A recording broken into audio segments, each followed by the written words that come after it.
El suelo crujió bajo mis pies, pero nadie lo notó. Estaba de pie justo afuera del estudio, con la mano a medio levantar para llamar, cuando oí la voz de mi padre, mesurada, desdeñosa, como si estuviera leyendo una lista de la compra. Tu hermana no merece ni un centavo. ¿Está fuera? No respiré. No parpadeé. El sonido de mi propio pulso inundó mis oídos. Dentro, Alina no protestó. No se detuvo. Y entonces oí a mamá, Diane, emitir un murmullo bajo y satisfecho. Retrocedí un poco, lo justo para ver a través de la rendija entre la puerta y el marco. Diane estaba sentada en el borde del sofá de cuero, con una taza de té en la mano y la boca curvada en esa sonrisa tensa y cómplice que usaba siempre que un plan salía bien. Parecía contenta, serena, como si dejarme fuera no fuera cruel. Era inevitable. Cerré los ojos y me alejé antes de que me vieran. Subir las escaleras se me hizo más largo de lo debido. Mis pies estaban ligeros, pero mis extremidades parecían de plomo. No lloré, ni entonces, ni nunca por ellos. Me senté al borde de la cama de invitados y abrí mi portátil. Mis dedos se movían más rápido que mis pensamientos. Contraseñas, códigos de seguridad, mensajes de verificación. En cuestión de minutos, todo lo que poseía fue transferido a una cuenta privada, una cuenta que ni siquiera sabían que existía y que nunca sabrían. Pensaron que me quedaría paralizado en ese pasillo, demasiado aturdido para moverme. Pensaron que seguiría interpretando el papel, servicial, invisible, seguro. Lo que no sabían era que yo había sospechado algo durante semanas, las invitaciones salteadas, las sonrisas forzadas, los documentos de la herencia que nunca llegaron a mi bandeja de entrada. Lo que no sabían era que yo sabía del segundo fideicomiso de la abuela, el que intentaron hacer como si nunca hubiera existido, el que había madurado hacía 2 semanas. Cerré la computadora portátil con cuidado, caminé hacia la cómoda, abrí el cajón superior debajo de viejas bufandas y una foto de un unice. Allí estaba, un trozo de papel escrito a mano con un nombre, el mío. No empezó con el fideicomiso. Empezó con algo más pequeño. Mi nombre no aparecía en el mensaje grupal sobre los planes para Acción de Gracias. Una foto familiar publicada en las redes sociales de Diane recortada justo delante de mi hombro. Una cena donde Alina brindó por la familia, y su mirada se posó en mí. Me dije a mí misma que era dolor, que la gente se vuelve extraña después de una pérdida, que tal vez me había convertido en un fantasma en su casa porque les recordaba demasiado a la abuela. Incluso me disculpé en voz alta una vez por haberme portado demasiado últimamente. Nadie me corrigió. Mirando hacia atrás, ahora lo veo como lo que fue. Un ensayo. Un desenlace lento y metódico de mi lugar en la mesa, una omisión cortés a la vez. Alina siempre había sido su favorita, no porque ella lo pidiera, sino porque lo usaba como un vestido hecho a medida. Sabía cómo intervenir cuando Diane hablaba del legado. Aprendió el tono empresarial de papá incluso antes de tener trabajo.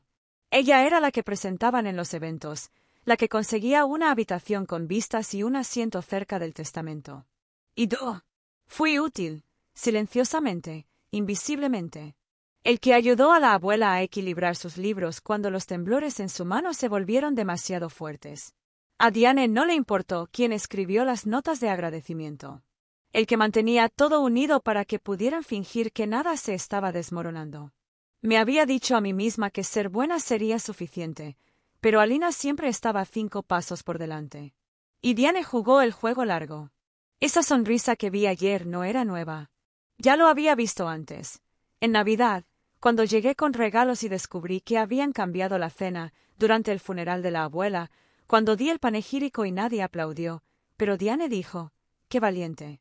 Simplemente no sabía lo que estaba viendo, hasta ahora. Desplegué el trozo de papel del cajón de un unice y lo leí de nuevo. La tinta todavía estaba nítida a pesar de los meses. Había una dirección, un nombre y una llave pegados detrás. La llave encajó perfectamente en la cerradura debajo del viejo escritorio de costura de un unice. Hacía años que no tocaba ese cajón. La abuela solía bromear diciendo que contenía recuerdos que era mejor dejar guardados. Pero cuando lo abrí, el contenido no parecía recuerdos, sino instrucciones. Había 3 cosas dentro. El primero, un sobre de carácter legal, grueso y estampado, con la inscripción Modificación del Último Testamento. Y testamento, Reconocí el sello del notario, las firmas de los testigos, la fecha, justo un mes antes del fallecimiento de Eunice. Mi nombre estaba impreso con claridad en cada página. Mi nombre, y solo el mío. La segunda era una grabadora de voz. Presioné play, con las manos más firmes de lo debido. Su voz llenó el silencio, suave pero segura. Si intentan tergiversar esto, Leora, muéstrales esta cinta. Confío en ti. Solo en ti. No fue mucho tiempo, solo 23 segundos, pero dijo más de lo que Diane me había dicho en años. La tercera era una nota. 4 líneas con la letra angular de Eunice, sesgadas tras décadas de trabajo contable. La sangre no los hace dignos. Si estás leyendo esto, ya se han vuelto contra ti. Toma lo que es tuyo. No mires atrás. Me recosté en la silla y miré fijamente las palabras hasta que se volvieron borrosas, no por las lágrimas, sino por el reconocimiento. Ella sabía, no solo del dinero, sino de ellos. De cómo manipularían el legado para obtener influencia, de cómo disfrazarían la supresión con tono educado y argumentos legales. Ella sabía que convertirían la tradición en un arma y me harían sentir como la que no encajaba. Y aún así, ella me dio esto, no solo la voluntad, la claridad, la voz, la prueba. Empaqué el sobre, la nota, la grabadora, cada pieza de su último movimiento, y los metí en mi bolso. Por la mañana ya no iba a pedir más espacio en la mesa. Iba a decir la verdad sin rodeos. La cocina ya estaba animada cuando entré. Alina estaba sentada encaramada en el extremo de la isla, con un café en la mano y las piernas cruzadas como una mujer que ya había ganado. Papá hojeaba hojas de cálculo impresas, mientras sus gafas de lectura se deslizaban por el puente de su nariz. Diane estaba de pie frente a la estufa, revolviendo la avena y tarareando una melodía familiar como si fuéramos una familia más comenzando otra mañana tranquila. Ninguno de ellos levantó la vista cuando entré. Saqué el sobremanila de mi bolso y lo puse sobre el mostrador, entre los croissants y los blocs de notas. Alina fue la primera en darse cuenta. Su mirada pasó de mi cara al sobre y luego la entrecerró. «¿Qué es esto?», preguntó. Sus palabras eran más un reflejo que una pregunta. Papá no levantó la vista. «Estamos en medio de algo». «Leora, ¿podría esperar?» «No», dije simplemente. Deslicé el sobre más cerca de él. «¿Querrás leer esto?». Diane se giró, con la cuchara de madera todavía en la mano, y miró el sello. Su sonrisa vaciló, pero solo levemente. Alina se burló. «¿En serio? ¿Trajiste tus propios papeles? ¿Es un intento de infiltrarte de nuevo?». No le respondí. Simplemente abrí la solapa y saqué el testamento, la enmienda, lo desdoblé con cuidado, lo coloqué entre ellos como una carta y di la vuelta a la última ronda de un juego que creían que no estaba jugando. «Firmado, atestiguado, fechado», dije con calma, tocando la línea de la firma con mi dedo índice. «¿Te acuerdas de Beverly, verdad? La amiga de la abuela del club de jardinería? Ella estaba allí. Y el notario también». Los dedos de papá se apretaron alrededor del apoyabrazos de su silla. Diane no dijo nada, pero la cuchara de madera temblaba. Alina intentó alcanzar el papel como si pudiera arrugarlo en señal de negación, pero bloqueé su mano con la mía. «No lo hagas», dije en voz baja. «Ya sabías lo que hacías. Ya no puedes hacerte el sorprendido». Por primera vez en años, la habitación estaba en silencio, no solo silenciosa, sino vacía. El tipo de silencio que solo ocurre cuando la verdad arranca el techo de una mentira. Dejé los papeles allí y caminé hacia el fregadero, me serví un vaso de agua. Nadie se movió. No lo necesitaban. El daño ya estaba hecho y yo ni siquiera había presionado reproducir la grabación todavía. «Has cruzado la línea», dijo Diane con la voz tensa y llena de furia controlada. «Esto no era lo que tu abuela pretendía». La miré a los ojos y no parpadeé. «Tienes razón», dije. Ella pretendía ser honesta. Me dejó eso a mí. Elena rió, con una risa aguda y hueca. «Esto es vengativo. Siempre odiaste estar en segundo plano y ahora estás convirtiendo su muerte en un escenario». Me quedé callado durante años, dije. Jumis tomó eso como obediencia. Papá abrió la boca, pero lo interrumpí antes de que pudiera cambiar el relato. Saqué la pequeña grabadora de mi bolsillo, la puse suavemente sobre la mesa y presioné reproducir. La voz de Eunice llenó la habitación, delgada, curtida, pero firme. Si intentan tergiversar esto, Leora, muéstrales esta cinta. Confía en ti. Solo en ti. Nadie habló cuando terminó. Diane se quedó congelada, con las manos dobladas a los costados. Alina miró su café como si pudiera ofrecerle una salida. Metí la mano en mi carpeta y deslicé otro sobre por el mostrador. Presentada esta mañana, dije. Una orden judicial para congelar el patrimonio hasta que se revise todo. La boca de papá se tensó. ¿Estás intentando desmantelar esta familia? No, dije con calma. Simplemente me niego a dejar que me destruya. Recogí los documentos, los guardé en mi bolso y caminé hacia la puerta. Ningún grito, ninguna palabra final, solo pasos sobre el suelo de madera. Déjalos sentarse en silencio. Que se pregunten qué más tenía preparado. Salí al pasillo y saqué mi teléfono. Un texto esperaba. Se aceptó la orden judicial. Los fondos están congelados a la espera de la revisión. Usted tiene el control de los próximos pasos. Me quedé mirando la pantalla un momento más y luego apagué la grabadora que tenía en la mano. Ya no era solo su hija. Yo era el ejecutivo de la verdad. El ascensor daba al piso ejecutivo de Maddix y Langley. La recepcionista levantó la vista, sobresaltada, y luego se levantó rápidamente cuando pasé. No me detuve. Entré directamente a la sala de juntas, donde 5 de los socios principales ya estaban sentados, murmurando sobre proyecciones financieras y pronósticos para el tercer trimestre. Su conversación se detuvo cuando me vieron. Leora Thomas, la socia principal, entrecerró los ojos. No esperábamos. Ya lo eres, dije, dejando una carpeta sobre la mesa pulida. Desde la semana pasada, tengo el control de la firma, el 51%, cedido a través del fideicomiso por un Unice Maddix y ahora confirmado mediante una enmienda notariada. Encontrarás toda la documentación allí.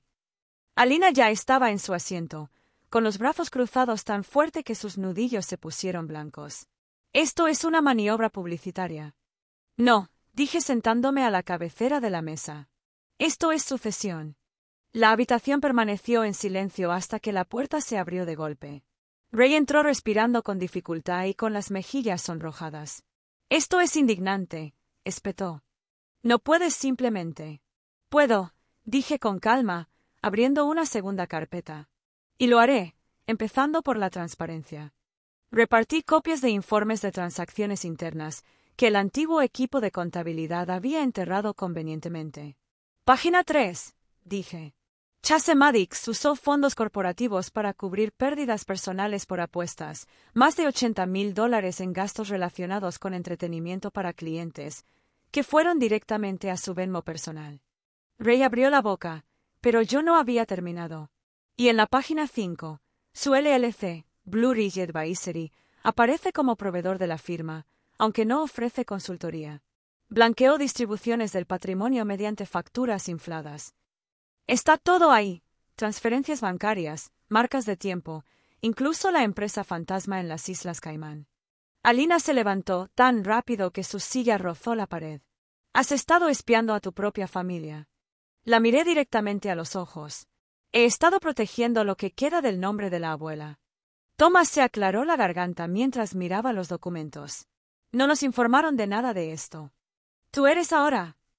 Ray me miró desde el otro lado de la mesa, no con furia esta vez, sino con algo más pequeño, algo que se desmoronaba. No me inmuté porque el cartel que tenía delante ya no decía invitado. Decía socio gerente.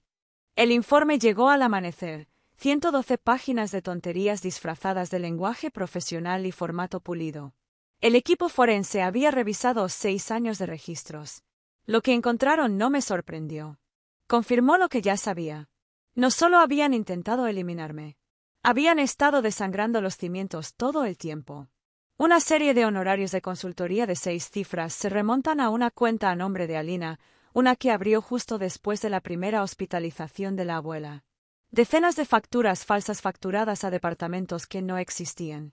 Alquiler de equipos que nunca llegaron. Empresas fantasmas registradas en apartados postales de Florida, Delaware y Zurich. Y luego la pieza final. Una cuenta offshore vinculada directamente a Diane, discretamente nombrada bajo un holding sin oficina física. El investigador principal ni siquiera pareció sorprendido cuando me entregó el resumen. Ya tienes bastante que presentar, dijo. Penal y civil. Asentí una vez. Luego envié el informe completo al equipo legal con una sola línea en él. Correo electrónico. Continuar. A última hora de la mañana me llamó mi abogado. Podemos presentar los cargos hoy, pero necesitas estar seguro. Esto será público. Fuerte. Lo soy, dije. No se trata de venganza. Se trata de respeto por la abuela, por lo que construyó, por lo que se suponía que debían proteger. Guardó silencio un momento y luego dijo, «Entendido. Iniciaremos el procedimiento esta tarde». Terminé la llamada y miré por la ventana de la oficina de abajo. La ciudad siguió adelante sin dudarlo. Gente caminando hacia cafeterías, mirando sus relojes, abriendo puertas principales. Esa fue la parte que nunca entendieron. Nunca necesité ganar para sentirme completo. Solo necesitaba que las mentiras pararan. El informe estaba abierto a mi lado. Página tras página. Resalté secciones y dejé notas para el equipo de cumplimiento. No me inmuté cuando llegué a las cifras vinculadas al fondo de jubilación de mi padre. No me detuve cuando la firma de Alina apareció en contratos falsificados. Porque sanar no significa quedarse callado. Significa decir la verdad en voz alta, en un documento y con tu nombre firmado debajo. Y mi nombre no iba a desaparecer. Estaba empezando a significar algo nuevamente. El mensaje llegó poco después del mediodía. Un texto sencillo. 1 hora. Sin abogados. ¿Me debes eso? No respondí. Acabo de aparecer. El jardín detrás de St. Al's estaba casi demasiado silencioso. El mismo banco donde Ununice solía sentarse durante los ensayos del coro. Los mismos macizos de flores que Diane una vez fingió cuidar. Con el teléfono escondido detrás de sus gafas de sol, susurrándole al planificador de patrimonio mientras poda rosas. Ella ya estaba allí cuando llegué. Vistiendo de blanco, líneas limpias, sin una arruga a la vista. Ella levantó la vista cuando me acerqué y palmeó el espacio junto a ella en el banco. No me senté. Tengo que reconocerlo, dijo en voz baja, cruzando las manos sobre el regazo. Te subestimé. Ese fue tu primer error, dije. Pero no el último. ¿Crees que esto es una cuestión de poder? Su voz permaneció suave y tranquila. Mantuve unida a esta familia, Leora. Cada vez que tu padre flaqueaba, yo me mantenía firme. Cada vez que Alina se derrumbaba, yo la tranquilizaba. Siempre fuiste la carta impredecible. Querías la verdad, pero no te importaba cuánto costara. Me acerqué más y hablé en voz baja. No mantuviste nada unido. Lo controlaste. Hay una diferencia. Sus ojos se posaron en los míos. Un destello de algo. ¿Dolor? No, solo cálculo. Todo se derrumba, susurró. Incluso la verdad. Ya verás. Comienza lento, luego todo a la vez. Estudié su rostro. La calma todavía estaba allí, pero la certeza tenía grietas. Se puso de pie lentamente, alisándose el vestido como si la conversación hubiera ido como ella pretendía. No espero perdón, dijo. Pero sí espero consecuencias. No dije nada. Ni una palabra, ni un gesto. Me giré y caminé por el sendero de piedra, dejándola atrás con su silencio. Ella no lo siguió. De regreso a la oficina, firmé los documentos finales que autorizan la divulgación del testimonio. Cada activo, cada dólar, cada nombre.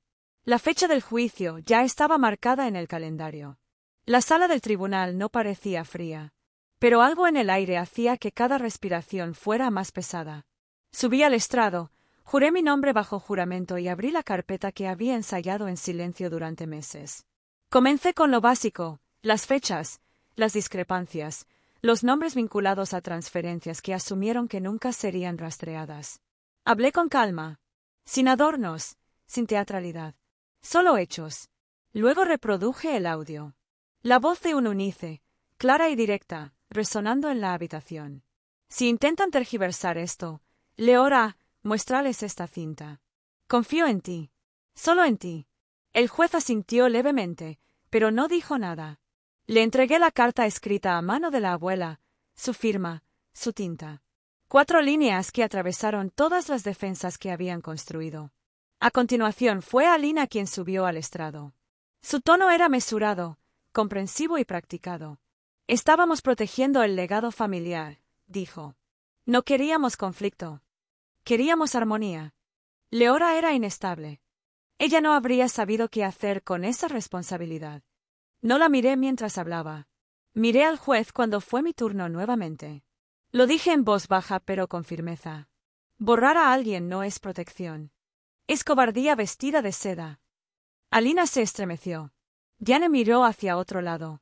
Terminé con una declaración final. No se trata de herencia. Se trata de ser reescrito. No soy inestable. No soy dramático. Me resultó incómodo su versión de los hechos. Y estoy aquí para aclararlo. El juez se tomó un momento, luego dos, luego habló. El testamento enmendado sigue en pie.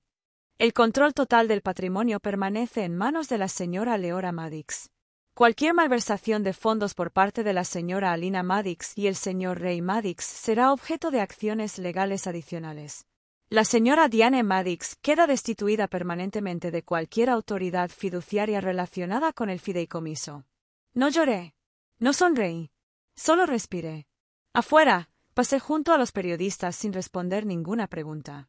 De regreso al auto, saqué el pequeño diario que Unice había dejado atrás. Pasé a la página con las esquinas dobladas, la que simplemente decía: «¿Verdad?».